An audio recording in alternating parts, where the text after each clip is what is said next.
Hello po, magandang gabi sa inyo. Welcome back po sa aming YouTube channel for Mama Diaries. Kasama ko pa rin po si Mama na naglilinis ngayon kasi wala pa rin po si Sarah, hindi pa po nakakauwi, still in Iloilo. At tapos na rin po si Mama sa usual routine ng paglilinis ng gabi and nakapagpakain na rin po siya. Kunting walis-walis na lang, okay na po yung gabi. Bali, ang gagawin ko po ngayong gabi, maglilinis po ako ng cage nila Nozel, Peeper, Balat, Hope, Gray, at Iger. Ang dumi na po kasi, lalo na po yung mga higaan nila. So, kailangan ko na pong linisin. Tara po, samahan niyo po akong maglinis ngayon ng cage nila. Siyempre po, yung una ko pong ginawa, inalis ko muna po yung mga sabit-sabit, lalo na po yung mga nakapatong sa taas ng cage nila para maipasok po natin sa banyo yung cage kasi ko na po diretsong lilinisin para siyempre po yung tubig doon na rin po. Hindi na po tayo magkakalat ng kung ano-ano dito sa labas ng banyo. Ito na po, dadalhin na po natin sa loob ng banyo yung cage. Medyo may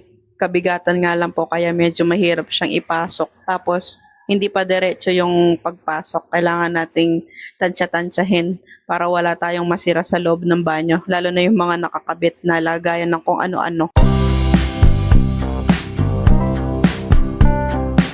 Ito po, naipasok na po natin yung cage sa banyo and then gumamit po tayo ng pressure washer.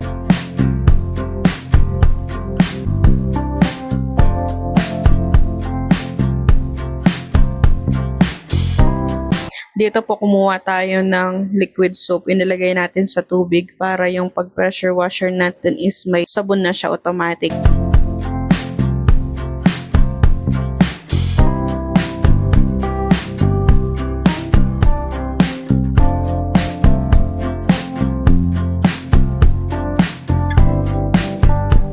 Kumuha na po ako ng sponge kasi may mga part po na kailangan gamitan ng sponge.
Ayun nga, nailabos na po namin ni Mama yung cage at papatuyuin ko po yung cage gamit ang dryer namin. Yung ginagamit namin hair dryer sa mga alaga. Natutunan ko tong tricks na to kay Sarah para hindi daw po mga lawang. Sa madaling matuyo, hindi ka na po mahihirapan magpunas.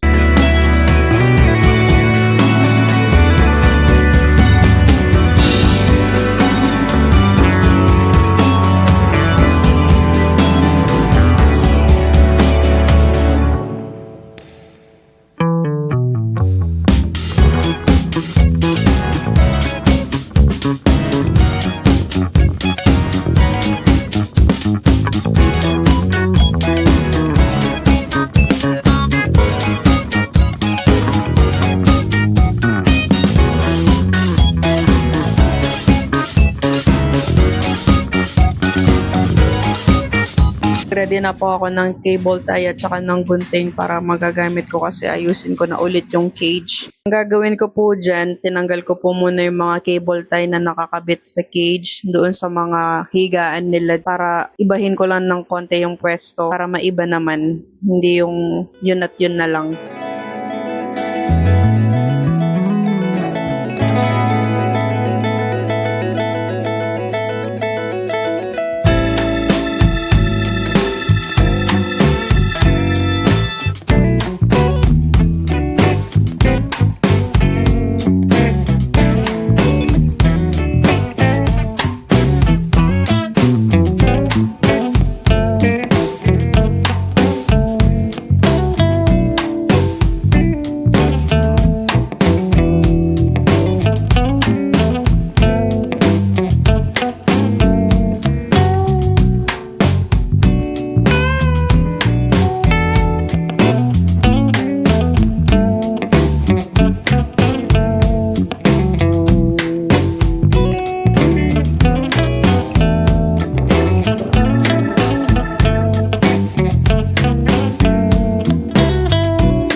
break para may lakas ako magpatuloy sa ginagawa ko kasi nakakapagod din.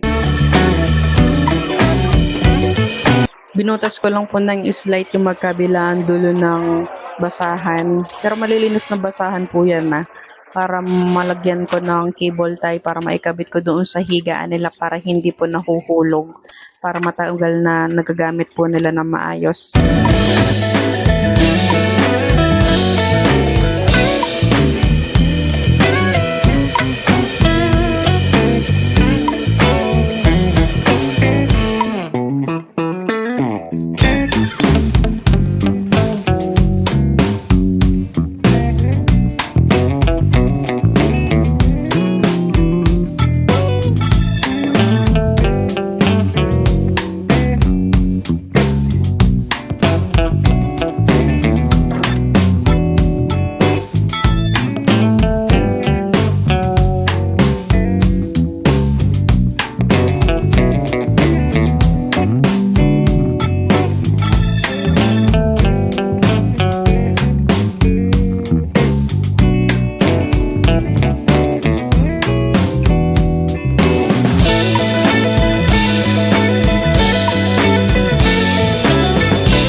Kumuha ako ng tuwalya dyan, yung tuwalya na hindi na nila ginagamit na mga pantakip na lang. Tinakip ko dyan kasi ilalagay ko yung clip fan na nilagay ni Sarah dyan, ibabalik ko lang. Kasi yun yung clip fan na ginagamit ni Simba. Well, nakatalikod yung cage na yan kay Simba, kaya dyan na lang namin inilalagay. Magaan lang naman siya. Hindi na kasing nakalagay dyan na kumot naman siya, pero tinanggal ko na kanina kasi nga mabaho na, tsaka marumi na. Tapos diretso tapon na kasi manipis na rin yun.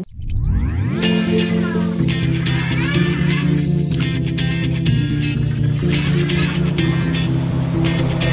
my day's on, I might just fall in love. I know the DJ and I love this song. Me and you and the night feel so young. Every single moment has led up to this one. Whoa, did the stars align? Whoa, maybe it's a sign. We should do tonight again, even in another lifetime, baby. And let's do tonight again. Ito na po, nailipat ko na po sila sa bagong linis na cage nila. Mabango na. Sana nagustuhan nyo guys. I love you mga babies.